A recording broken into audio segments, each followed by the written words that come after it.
ನನ್ನ ಹೆಸರು ಅಂಕಿತ. ನಾನು 22 ವಯಸ್ಸು ಇದ್ದಾಗ ಮದುವೆಯಾದೆ.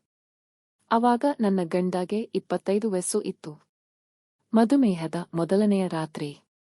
ನನಗೆ ತುಂಬಾ ಭಯ ಆಗುತ್ತಾ ಇತ್ತು. ನಾನು ಅವರಿಗೆ ಹಾಲು ತಗೊಂಡು ಹೋಗಿ ಕೊಟ್ಟೆ. ಅದಕ್ಕೆ ಅವರು ಬಾ ಕುಳಿತುಕೋ ಎಂದು ಹೇಳಿದರು. ನಾನು ಮಂಚದ ಮೇಲೆ ಕುಳಿತಿದ್ದೆ. ಅವರು ಸ್ವಲ್ಪ ಹಾಲನ್ನು ಕುಡಿದೆ. ನನಗೂ ಸ್ವಲ್ಪ ಹಾಲನ್ನು ಕೊಟ್ಟರು.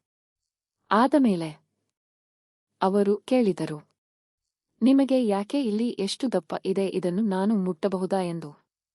ಹುಟ್ಟಿ ಎಂದು ನಾನು ಅವರಿಗೆ ಹೇಳಿದೆ. ಅವರು ಅದನ್ನು ಜೋರಾಗಿ ಅದುಮಿ ಬಿಡುತ್ತಾ ಇದ್ದರು. ನನಗೂ ತುಂಬಾ ಖುಷಿಯಾಗುತ್ತಾ ಇತ್ತು. ಆಮೇಲೆ ಅವರು ಬಾಯಿ ಕೀ ತುಂಬಾ ಚೆನ್ನಾಗಿದೆ ಎನ್ನುತ್ತಾ ಇದ್ದರು. ಅದನ್ನು ಕಚ್ಚುತ್ತಾ ಇದ್ದರು. ನಿಧಾನಕ್ಕೆ ಕೆಳಗಡೆ ಕೈ ಬಿಡುತ್ತಾ ಇದ್ದರು. ಒಂದು ಬೆಳ್ಳನ್ನು ಒಳಗಡೆ ಹಾಕಿದರು.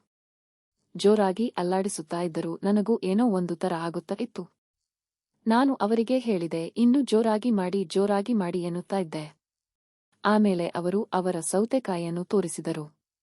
ನಾನು ಅವರಿಗೆ ನನ್ನ ಮೋಸಂಬಿಯನ್ನು ಅವರಿಗೆ ತೋರಿಸಿದೆ. ಅವರು ಅಲ್ಲಿ ಬಾಯಿ ಕಿಚುಪುತ್ತಾ ಇದ್ದರು.